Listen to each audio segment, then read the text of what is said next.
आगे चलो।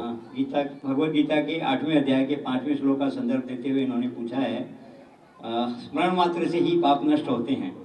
एक तरफ यह बताया गया है, चंद्रायण जैसे कष्ट साध्य व्रत करने से पाप मुक्त होते हैं। गांधी जी के अनुसार nothing worth while can be achieve without suffering and sacrifice. तो संदेह है कि कौन सी सच्चाई है। क्या फिर पढ़ना? इन्होंने एक श्लोक दिया है 8वें अध्याय का 5वां श्लोक, उसका संदर्भ देते हुए पूछा है कि अंतकाले च मामेव स्मरणं तवामे कलेवरम। क्या मतलब अंत समय में जैसा आप सोचोगे ऐसा आपको कलेवर, कलेवर का मतलब शरीर प्राप्त होगा। यम यम यापी स्वर्ण भावम तजंते अंत कलेवरम, जैसे जैसे तेरा तू मेरा अंत में याद करेगा जैसे वैसे तुझे शरीर प्राप्त होगा। ठीक है, और आगे? जैसे कष्ट साध्य व्रत करने से पाप से मुक्त होते हैं, तो उनको नहीं, जी। पाप मुक्ति का कष्ट साध्य करने से नहीं होते। उस पाप को दोबारा नहीं दोहराओगे, इसी को प्रायश्चित कहा जाता है। उस पाप को आप दोबारा नहीं दोहराओगे, इसको शास्त्र बताते हैं प्रायश्चित है। हम वैष्णवों में इसी को प्रायश्चित माना गया है। ये नहीं कि गड़बड़ करते जाओ, तपस्या करते जाओ, फिर गड़बड़ करते जाओ, फिर तपस्या करते जाओ, इससे पाप मुक्त नहीं होगे। भगवान ने गीता में साफ कहा है, सर्वधर्मान परित्यज्य माम एकम शरणम व्रज अहम त्वं सर्व पापेभ्यो, कि तुम सारे धर्मों को छोड़कर मेरी शरण में आओ, तब मैं तुम्हारे सारे पाप हर लूंगा। किसी देवी देवता के अंदर और शक्ति नहीं है कि हमारे पापों को हर ले। और ध्यान रखिएगा, ये अपने दिमाग से निकाल दीजिएगा कि एक पाप को, एक पुण्य करने से पाप को काटा जा सकता है। पुण्य को अलग भोगना पड़ेगा और पाप को अलग भोगना पड़ेगा, दोनों को अलग अलग भोगना पड़ता है। पुण्य करने से पाप नहीं कटता, भक्ति करने से पाप कटता है, और वो भी कृष्ण भक्ति करने से। गीता साफ कहती है 18वें अध्याय के 66वें श्लोक के अंदर। आगे धन्यवाद। दूसरा प्रश्न है इनका, माताओं के वक्षस्थल का पृथ्वी माता के स्पर्श को क्यों बुरा माना गया है? क्योंकि वो कहते हैं, देखिए इसको दो, हर चीज़ को दो उसमें देखा जाता है। पृथ्वी को पृथ्वी रूप भी देखा जाता है और पृथ्वी को माता रूप भी देखा जाता है, दोनों रूपों से देखा जाता है। अब आपका एंगल जो है, हमारे शास्त्र कहते हैं कि इसको आपको दोनों एंगल से देखना है, पृथ्वी की माता के रूप में भी और पृथ्वी को पृथ्वी के रूप में भी। पृथ्वी के अंदर हम भगवान की जो चीज़ें होती हैं वो पृथ्वी पे नहीं रखते हैं डायरेक्ट, नीचे कुछ बिछाते हैं, उसके ऊपर फिर रखते हैं। आप कहोगे पृथ्वी माता है तो डायरेक्ट क्यों रखे? ये शास्त्र बताते हैं कि ऐसा दिमाग मत चलाना। उसका मतलब गंध पे भी तुम क्या करोगे?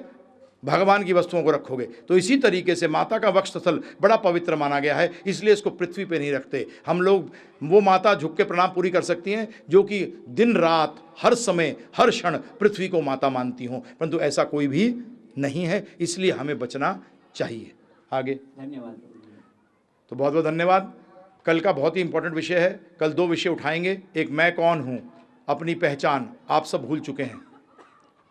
दूसरा भगवान हैं, अगर हैं तो भगवान है क्या, भगवान का मतलब क्या है, भगवान शब्द का अर्थ क्या है, परमेश्वर का अर्थ क्या है, परमात्मा क्या है। भगवान परमात्मा एक हैं, ये अलग अलग हैं। जब मैंने बोल दिया अलग अलग तो इसका मतलब कुछ तो गड़बड़ है।